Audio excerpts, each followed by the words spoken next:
2007년에 영화가 하나 개봉됐는데 더블 타겟이라고 한국말로 번역이 되고 원래는 슈러라고 하는 총 쏘는 사람 슈러 있죠. 슈러라고 하는 제목으로 영화가 개봉됐어요. 이 내용은 뭐냐면 이제 아프가니스탄의 아프리카의 어떤 특별 작전을 취하는 이 스나이퍼, 그러니까 저격수, 총을 굉장히 잘 쏘는 사람이 어떤 작전에 투입됐다가 불의의 사고로 자기 동료를 잃고 이제 포기하고 그 국가에 대한 충성을 이제 더 이상 하지 않기로 하고 이제 그 제야에 묻혀 살고 있는데 숲속에 이제 정부에서 다시 찾아와서 부탁을 하게 돼요. 나라에 충성을 해달라고.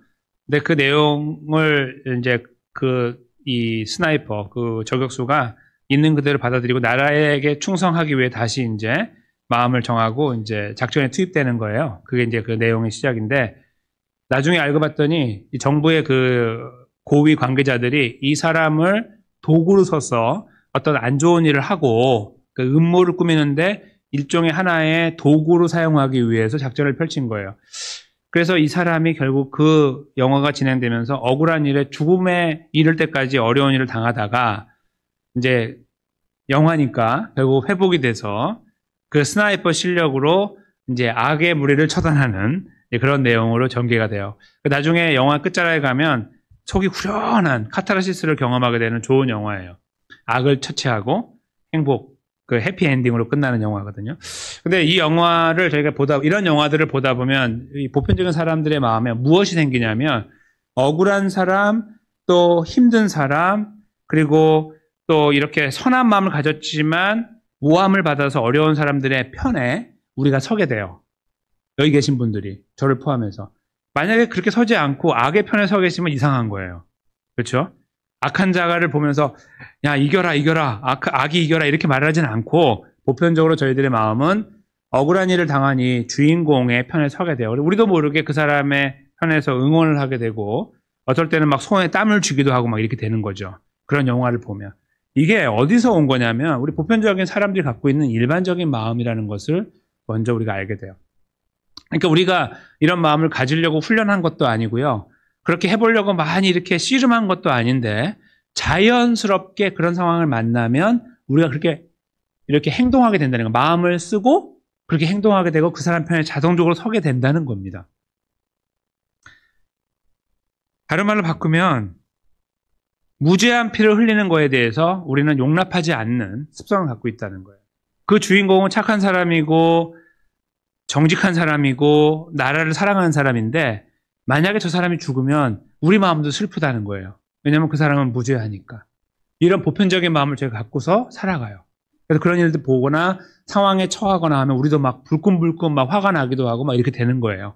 영화를 보건 뉴스를 보건 어떤 경험을 하건 말이에요. 오늘 본문에서요. 저희는 무죄한 피에 대한 문제를 만나요. 무죄한 피. 이것을 저희가 잘 살펴보는 가운데 하나님의 은혜를 경험하게 됩니다. 어떤 의미에서 그럴지 잠깐 생각해 보겠습니다. 그건 단순히 우리는 무죄한 피를 흘리는 것을 반대해 라는 우리들의 갖고 있는 좋은 심성에 대한 것을 말씀하는 게 아니라 이 말씀 속에서 우리는 우리보다 더 크신 무죄한 피에 대해서 더 거부감을 갖고 계신 하나님을 만날 것이고 그 만난 하나님께 우리에게 말씀해 주실 거예요. 어떤 말씀을 하실지 잠깐만 귀를 기울여 보도록 하겠습니다. 오늘 저희는 이미 한번 읽어서 내용을 파악하셨겠지만 살인자 이야기를 합니다. 근데 살인자가 두 가지 종류의 살인자로 나눠지게 돼요. 지난 수요일에는 저희가 어떤 내용을 나누었냐면 도피성에 대한 내용을 나누었죠. 근데 오늘은 그 도피성에 들어갈 수 있는 두 부류의 사람, 어떤 사람이든 들어갈 수는 있는데 두 부류가 있다는 것을 나누어 주고 있음을 보게 돼요. 하나는 거기에 들어가서 살 수 있는 사람, 하나는 거기 들어가도 죽는 사람. 이거예요. 그러니까 하나님께서 그걸 이제 오늘 정확하게 설명하시는데 첫 번째는 본의 아니게 사람을 죽인 경우를 말하죠. 그게 4절에 나오는데 5절에 가면은 이제 예를 들어서 아주 잘 설명하시는 거예요. 하나님이 이를 설명하시는 거 보면 정말 기가 막혀요. 아주 너무나 알아듣기 쉽게 어린 아이들이 이해할 수 있도록 하잖아요. 제가 읽어드리면 이래요. 5절에 가령 그 이웃과 함께 벌목, 나무를 자르러 가요. 살림에 들어갔는데 손에 도끼를 들고 가잖아요. 벌목을 하려고 찍을 때에 도끼가 빠져요. 이게 빠질 수 있잖아요. 근데 옆에 있던 이웃에게 맞았어요. 그래서 그가 죽었어요. 아이쿠나. 그렇죠? 그러면 이 사람은 정말 이 사람을 죽이고 싶어서 죽였어요? 아니면 사고로 죽은 거예요? 당연히 사고예요. 하나님께서는 그러면 어떻게 하라고 하냐면 그 사람은 그 도피성으로 가서 생명을 보존하게 해야 된다 이거예요. 도망가게. 근데 이제 그 조건이 있어요. 본래 원한도 없고 죽이려고 한 것도 아니기 때문에 사고가 발생했어요. 근데 이웃이란 말이에요. 근데 그 이웃에서 제가 만약에 그 당사자라고 하면 저를 보고서 이 사람이 진짜 고의로 죽였는지 사고로 죽였는지 몰라서 이렇게 생각을 하는 중에 그래도 막 복수심이 일어날 수 있잖아요. 그 복수심을 가지고 저를 막 쫓아오는 상황이 됐다고 해보세요. 그러면 저는 정말 죽일 의향이 없었다고 해봐요. 그러면 저는 잘못하면은 그 식구들에게 잡혀서 억울한 죽음을 당할 수 있잖아요. 그래서 뛰어가도록 하는데요. 6절에 뭐라고 쓰고 있냐면 뒷부분에 그 사람이 도망을 가요. 제가 막 도망을 가는데 너무 멀어. 그래서 저기까지 가는데 한 5일 걸린단 말이에요. 그러면 가다가 저보다 더 이 사람이 말을 타고 오고 저는 나귀를 타고 가면 제가 잡힐 수 있잖아요. 그럼 죽어요. 그래서 6절에 뭐라고 쓰고 있냐면 살인자를 뒤쫓는데 그 가는 길이 멀면 이렇게 쓰고 있어요. 그래서 그를 따라잡아 죽일까 하니까 절대로 죽으면 안 되니 거리를 짧게 만들어야 된다는 말씀을 쓰고 있는 거예요. 그것은 저희가 지난 시간에 잠깐 나누었던 것처럼 이스라엘이 길게 생겼잖아요. 남과 북으로 길게 생겼는데 중간마다 하나씩 거리를 재서 가운데 하나, 양쪽 위아래 하나씩 둬서 뛰어가기에 빠르게, 제 생각에는 하루도 안 걸리게 뛰면 갈 수 있는 거리에 만든 거예요. 하루도 안 걸리게. 막 열심히 뛰어가면, 그러니까 아주 한참은 뛰어가지만 그래도 갈 수 있는 거리에 둔 거예요. 그것을 그때 말씀하신 대로 거리를 분명하게 재가지고 정확한 그 지점에다가 성을 만들게 한 거예요. 그렇지 않으면 죽을 수 있다는 거예요. 잠깐 조금만 멀어져도 뛰다가 죽는 거예요. 그것을 하나님이 용납하지 않으니 반드시 그렇게 할 수 있도록 해라. 그것이 바로 7절에 나와 있는 거예요. 이렇게 쓰고 있어요. 그러므로 내가 내게 명령하기를 새 성읍을 너를 위하여 구별하라고 말한다. 이렇게 말씀하고 있는 거예요. 그런데 저희가 생각할 때는요, 이 요단강이 이렇게 흐르고 있으면 북쪽에서 남쪽으로 흐르면 요단강의 서편의 땅이 가나안 땅이고 동편은 가나안이 아니에요. 근데 먼저 가나안이 아닌 동편의 땅을 많이 차지했잖아요. 그래서 갓 지파와 므낫세 반 지파와 르우벤 지파가 차지했단 말이에요. 거기에도 하나님께서 땅이 길기 때문에 3개의 성을 두라고 하셨어요. 여기 지금 하나님께서 말씀하신 거 잘 보세요. 사람들이 이렇게 생각할 수 있어요.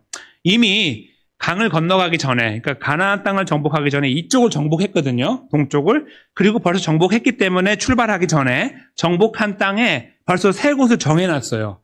그러니까 사람들의 머릿속에 이렇게 생각할 수 있어요. 굳이 저 땅에 들어가서 괜히 힘들게 또 땅에 3곳을 구별하지 말고 이미 여기 만들어 놓은 땅이 있으니 강만 건너면 되니까 이거 그냥 쓰면 되지라고 생각할 수 있어요. 분명히. 그래서 하나님께서 다시 확정하는 거예요. 여기다가 이렇게 쓰고 계세요. 9절에 보면 그 1절하고 똑같은 말인데 이렇게 쓰고 있어요. 제가 그때 지난주에 1절을 말씀드리면서 이렇게 말씀드렸어요. 너희가 오늘 내가 너희에게 명하는 이 모든 명령을 지켜 행하여 내 하나님 여호와를 사랑하고 항상 그 길로 행할 때 이 셋 외에 새 성읍을 더하라. 죄송합니다. 제가 8절을 읽어야 되는데 9절을 읽었어요. 8절 다시 읽어요. 이 1절하고 같은 건데요. 내 하나님 여호와께서 내 조상들에게 맹세하신 대로 내 지경을 넓혀 내 조상들에게 주리라고 말씀하신 땅을 다 내게 주실 때. 같은 말이에요. 1절하고 똑같은 건데요. 무슨 말이냐면 하나님께서 약속하신 것을 다 이루어 주셔서 너희들이 저 가나안 땅에 안착하고 정착하게 되면, 그런 말이에요. 이것은 단순히 안착하고 정착하니까 이렇게 그냥 때가 됐으니까 뭔가 하자 그런 말이 아니라 더 큰 의미가 있는 거예요. 그게 뭐냐면 왜 이걸 반복하냐면 하나님이 약속하신 것을 반드시 지킬 때, 그런 말이에요. 그러니까 들어가서 그냥 살다 보니까 정복한 게 아니라 하나님이 이미 약속하신 것을 이루어 주신 때가 됐을 때, 그런 말이에요. 그거는 어떤 의미냐면 위대하신 하나님을 기억하라는 말이고, 그 위대하신 하나님 덕분에 이 땅을 차지하게 되고 정복하게 됐다라는 것을 기억하라는 말이에요. 살다 보니까 정복하게 된 게 아니라 그 하나님의 약속 때문에 정복하게 됐다는 것을 기억하면서 이 말씀을 다시 보라는 거예요. 두려움으로, 감사함과 떨림으로. 그게 바로 이 8절의 의미예요. 그래서 다시 정신 차리고 다 정복하고 나니까 행복하게 살려고 하지 말고 가만히 있어봐. 이게 어떻게 된 거지? 하나님을 다시 바라보라 그 말이에요. 그러면서 그쪽에도 새 성을 더하라는 거예요. 9절. 그 뒤에 보면요. 이 셋 외에 이쪽 동쪽에 있는 세 곳 말고 바로 저쪽 편에도 세 곳을 정하라. 저희가 지난 주에 말씀 나눴던 바로 그 세 곳을 말하는 거예요. 사람들의 머릿속은요. 되게 이렇게 간사한 부분이 있어요. 하나님 앞에서. 그래서 분명히 건너가면 사람들은 요동치게 되어 있어요. 잘 먹고 잘 살게 되는데도 그래요. 그러니까 하나님이 그걸 다 알고 계시니까 분명히 안 할 걸 아시니까 정확하게 말씀하는 거예요. 하나님 저희가 말씀하신 대로 세 곳을 이미 만들었는데 세 곳이 더 필요할까요? 라고 하는 그들의 분명히 물어볼 것을 알고 하나님께서 다시 말씀하는 거예요. 그렇게 땅에 들어가서 정착하게 되면 그때에 반드시 여호와 하나님을 기억하면서 세 곳을 더해야 된다. 이렇게 놓고 있는 거예요. 그래야 서쪽에 있는 사람들이 다른 박질을 했을 때, 뛰었을 때에 그곳에 자기가 죽기 전에 도착할 수 있게 되는 거예요. 강을 건너면 위험해요. 강을 건너서 잡혀 죽을 수 있기 때문에 아주 위험해요. 특별히 그 강이 범람할 때가 있거든요. 비가 많이 내려서 이제 그 땅을 비옥하게 만드는 때가 되면 겨울에 비가 내리는데 보통 그 비가 내리면은 건너가기 힘들어요. 배를 타지 않으면. 그럴 때 굉장히 위험하거든요. 근데 마침 그 도망간다면 그 사람은 죽는 거예요. 그렇죠? 하나님 그거 다 알고 계시는 거예요. 사람들이 그거 대충 해가지고 안 할 거 아시니까 정확하게 만들어서 그렇게 억울한 상황에 있는 사람을 살려라. 이렇게 정확하게 말씀하시는 거예요. 저희가 두 마음을 품지 못하도록 하신 하나님의 신실하신 역사이죠. 근데 이것이 끝이 아니에요. 이제 그렇게 해서 살리는 길을 열어놓은 다음에 두 번째 부류의 살인자가 있는 거예요. 두 번째 부류의 살인자는 어떤 사람일까요? 당연히 고의로 죽인 사람이죠. 계획해가지고 도끼에 갖고 갔는데 도끼를 느슨하게 미리 만들어 놓고 여기서라고 한 다음에 때리다가 날아가서 맞게 하는, 다 계획해가지고 정말 머리가 똑똑한 사람이라면 각가지 다 돼가지고 이렇게 딱 앵글을 맞춰갖고 죽일 수도 있는 거예요, 실제로. 어쨌거나 그런 사람이 생겼어요. 원래 죽이고 싶은 사람이. 그래서 그 사람이 이제 11절에 보면 그 사람을 높여놓고 막 상해를 가해서 때려가지고 죽게 되면, 이런 말이에요. 근데 그 사람도 일단은 도피성에 갈 수 있으니까 뛰어갈 거 아니에요. 그렇죠? 무조건 뛰어가는 거예요. 일단 가보는 거죠. 갔는데 이 상황을 알게 돼요. 사람들이. 장로님, 거기 있는 오늘날의 장로님이 아니라 이제 어른들 장로님을 말해요. 리더들이 되는 장로님들이 거기서 봐요. 그러면 사람을 보내요. 그를 거기서 잡아다가 보복자, 죽이려고 하는 자에게 넘겨라 이거예요. 이제 그 잡으려고 뛰어올 거 아니에요. 억울한 사람. 우리의 나의 사랑하는 식구를 죽였어. 내 아들을 죽였어. 내 부모를 죽였어. 내가 죽이고 싶어 뛰어왔어요. 근데 정확하게 알아요. 사고로 죽인 게 아니라 진짜 죽인 거예요. 오히려 내가 저 사람을 반드시 죽이고 싶다고 뛰어온 그 사람에게 이 사람을 내어주라는 거죠.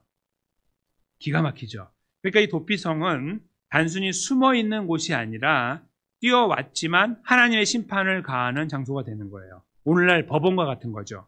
법원에 가서 유죄, 무죄를 판결받고 무죄가 되면 나오지만 유죄는 형벌을 받게 되는 거하고 비슷한 논리예요. 그러니까 여기 가면 무조건 사는 게 아니라 잘못된 사람은 죽이도록 하는 엄미한 심판의 자리로 하나님 만들어 놓으신 거예요. 그것이 바로 12절과 13절로 이어지는 거예요. 근데 여기에서 저희가 이제 기억할 것이 있어요. 오늘 하나님께서 이런 말씀을 쓰시거든요. 뭐라고 쓰시냐면 무죄한 피라는 표현을 써요. 무죄한 피. 그러니까 피를 흘리면 안 되는데 피를 흘리게 되는 상황을 말해요. 그러니까 두 가지로 말하는데, 한 가지는 뭐냐면 첫 번째 케이스에서는요. 이 도끼에 맞아 죽은 사람이 아니고요. 도끼로 맞춰 죽인 사람이에요. 그 사람이 무죄한 사람이에요. 하나님 볼 때는. 의도적이 아니기 때문에. 사람을 죽었지만 무죄한 거예요. 그래서 그 사람이 만약에 죽으면 무죄한 사람의 피가 흘려지는 거예요. 그래서 그 사람은 반드시 살려야 돼요. 그래서 그 사람의 피가 첫째 무죄한 사람의 피예요. 그게 첫 번째고요. 두 번째 무죄한 피는 뭐냐면 살인자가 아니라 살인자에 의해서 죽은 사람이에요. 그래서 그 죽은 사람을 위하여 살인자를 죽여야만 되는 거예요. 즉 이렇게 말씀하시는 거예요. 무죄한 피를 흘린 사람을 죽여서 그 무죄한 피가 헛되지 않도록 해야 된다. 이것이 하나님의 뜻인 거예요. 그래서 무죄한 피는 두 가지 의미가 되는 거예요. 하나는 살인자예요. 그런데 그 살인자는 의도적이지 않았던 사람이에요. 그 사람은 무죄한 사람이라고 정의하고 살려야 된다. 그것이 하나님의 뜻이고요. 또 하나는 악한 사람에 죽인 사람의 피값을 치르게 악한 자를 죽이는 것. 근데 이 사람은 무죄한 게 아니고 유죄한 사람인데 이 사람 말고 죽은 사람이 무죄한 사람이에요. 그래서 그거에 대한 것을 하나님은 갚기를 원하신다고 선포하고 계시는 거예요. 하나님께서 그래도 여기서 저희가 읽을 수 있는 중요한 건 뭐냐면 하나님께서는 무죄한 피에 대해서 참지 못하는 분이에요. 절대로 참지 못하는 분. 대충 넘어가는 분이 아니라 무죄한 피에 대해서는 반드시 짚고 넘어가는 거예요. 이 사람이 억울한 일을 당한 사람이면 살리고 아주 악한 사람이면 죽이는 이 심판을 반드시 행하는 분으로 하나님이 여기에서 못을 받고 계시는 거예요. 그게 바로 이 무죄한 피라는 표현의 진짜 의미가 되는 거예요. 그런데 이 하나님께서요, 이 무죄한 피에 대해 이렇게 철저하신 분이 정신줄을 놓아버린 적이 있어요. 그 하나님께서. 언제 정신줄을 놓아버렸을까요? 지금으로부터 2000년 전에. 정확하게 2030년 정도 전에 예수님이 이 땅에 오시는 과정이었어요. 무죄한 피를 흘리는 것을 참지 못하는 하나님께서 무죄한 피를 흘리셨어요. 딱 한 번, 의도적으로. 바로 예수님을 십자가에 못 박는 과정입니다. 제가 여기 적어드렸지만 없기 때문에 제가 읽어드리면 이사야 53장 12절인데요. 제가 읽어드릴게요.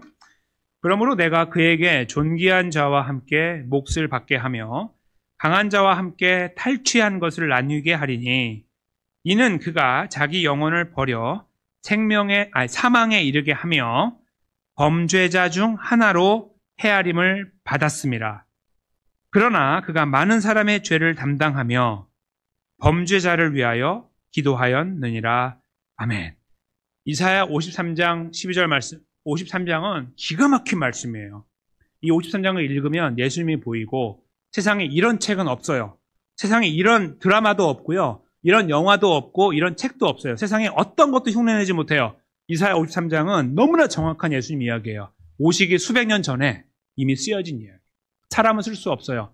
AI도 쓸 수 없고 컴퓨터도 쓸 수 없어요. 하나님만 쓸 수 있는 성경이 하나님 말씀임을 증거하는 매우 중요한 단서예요.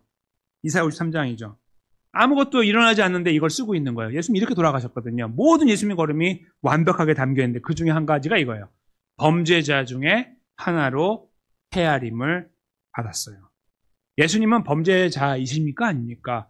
유죄합니까? 무죄합니까? 무죄하죠. 죄가 없으신 자를 죄가 있는 자로 우리를 대신하여 그렇게 죄를 뒤집어 씌우시고 예수님이 십자가에 못 박는 자, 이 과정이 무죄한 피를 흘리는 과정이었던 거예요. 세상에 유일하게 딱 한 번 하나님께 정신줄을 놓아버릴 정도로 이 역사를 이루신 이유가 무엇이죠? 하나님 절대로 이거 하기 원하지 않으셨고 안 하시는 분이에요. 한 번도 앞뒤로 이렇게 하신 적이 없어요. 그런데 왜 이 일을 하셨죠? 바로 로마서 5장 8절 말씀인데 저희가 읽으려고 합니다. 화면이 떴으니까 읽겠습니다. 우리가 아직 죄인 되었을 때에 그리스도께서 우리를 위하여 죽으심으로 하나님께서 우리에 대한 자기의 사랑을 확증하셨느니라. 아멘. 이 말씀이죠. 예수님을 십자가에 달려 돌아가게 하신 이 과정은 하나님께서 순간 정신줄을 놓아버리신 과정이에요. 그러니까 정말 정신줄을 놓으신 게 아니라 항상 온전하신 분이시지만 그 정도로 절대로 일어나지 않아야 되는 일이 벌어진 거예요. 하나님의 주권에 의해서. 그 딱 역사상 한 번 있었던 무죄한 자의 피가요. 무죄한 피가 왜 흘려졌냐 하는 내용은 여기 나오는 거죠. 하나님께서 우리에 대한 하나님의 사랑을 확증하기 위하여 예수님을 십자가에 못 박으신 거예요. 한번 잘 생각해 보세요. 하나님 갖고 계시는 하나님의 원칙은 무죄한 피는 용납하지 않아요. 오늘 본문은 그것을 아주 분명하고 확실하게 표현하고 있어요. 저에게 선포하고 계시는 거예요. 절대 용납하지 않아. 절대로.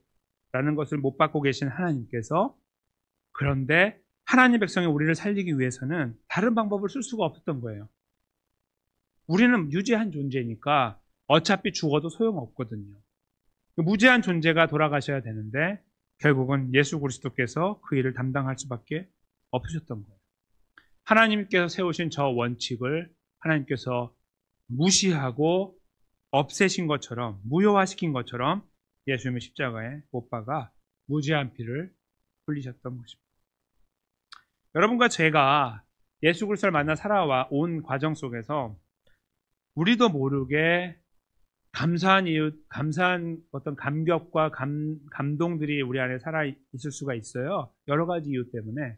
저는 근데 오늘 이 본문의 말씀이 그 중에 하나가 돼야 된다고 생각해요. 예수님의 십자가의 죽으심과 저 피 흘리심은 진실로 무죄한 피였어요. 흘리시면 안 되는 피. 하나님 아버지께서도 용납하시면 안 되는 피였고요. 저희가 생각해도 마찬가지예요. 죄 없으신 예수님께서 죄인이 되셨고 십자가에 돌아가셨어요. 단순히 하나의 이유 때문에 우리를 사랑하사 영원한 사망과 죄와 사망에서 구원하기 위하셨던 이유 때문입니다. 저희가 이 무죄한 피에 대한 묵상을 깊이 하다 보면 우리가 어떤 기적적인 역사를 경험하거나 하나님의 일하심들에 대한 확실한 것들을 바라보고 또 우리 삶에 일으키는 기적 같은 일들이나 놀라운 일들을 바라보는 것보다 훨씬 더 강력하게 우리 삶을 파고 들어오는 걸 경험하게 돼요. 우리가 뭔가를 보는 걸 통해서 하나님의 역사를 경험하고 하나님을 찬양하게 되는 경우도 있는데요. 그보다 더 확실하고 더 강력한 것은 요동하지 않도록 우리를 강하게 붙잡고 우리 영혼의 닻을 딱 고정하게 만드는 일은 바로 이런 말씀입니다. 예수님께서 여러분과 저를 위해서 돌아가셨다는 것. 그 피는 진실로 무죄한 피였다는 것. 이 내용을 저희가 깊이 묵상할 수 있는 기회가 있었으면 좋겠습니다. 이것이 우리 안에 깊이 있게 계속 되새김질 되는 시간들이 있을 때에 저희가 생각하고 있는 하나님의 위대하심을 다양한 경로를 통해서나 각도에서 볼 수 있는 것보다 더 강력하게 여러분과 저를 사로잡을 거라고 저는 확신합니다. 이 확신한 우리를 붙잡는 이 강력한 힘이 우리 안에 살아 움직일 때 우리가 그런 것들을 경험하지 않아도 하나님의 위대하심이 살아있다라고 고백하게 돼요. 그리고 그것이 우리 안에서 새 힘을 준다고 믿습니다. 살아갈 힘이 되고요. 용기가 돼요. 왜냐하면 그 위대하신 사랑이 여전히 우리와 함께하고 있으니까. 나는 부족하고 연약함을 계속 경험하는데 여전히 그 사랑은 변함이 없고 확증된 사랑이 우리 안에 계속 발동하고 있고 살아 움직이고 있으니까요. 그것이 우리 안에 있다는 것을 느끼고 또 확인하고 경험할 때 우리가 또 살아가야 될 3일간의 걸음을 걸어갈 힘과 용기와 격려가 소망이 거기에서 다시 한번 새롭게 용솟음 치듯이 우리의 뇌리를 다시 한번 새롭게 하며 마음과 생각을 새롭게 하지 않을까 저는 분명하게 생각하고 확신하는 바입니다. 사랑하는 성도 여러분과 제가 또 걸어가야 될 3일간의 걸음 여전히 무겁고 여의치 않고 녹록치 않고 밝지 않을 수 있습니다만 그러나 그 걸음의 주인 되신 하나님께서 우리를 여전히 변함없이 예수님만을 사랑하고 계신다는 거 그것은 얼마나 강력한 거였냐면 무죄한 피를 흘릴 정도로 강력한 하나님의 원칙을 다 파쇄할 정도의 그 놀라운 사랑이었다는 것을 기억해내면서 우리를 따뜻하게 만들고 우리를 부드럽게 만들고 우리를 평화롭게 만드는 그런 잔잔한 위로와 격려 가운데서 저희가 다시 한번 이 새로운 3일간의 걸음의 여정을 맡겨드리고 걸어갈 수 있게 되기를 예수님의 능력을 신뢰하고 의지하면서 세워지게 되시기를 예수님의 귀하신 이름으로 간절히 축원합니다.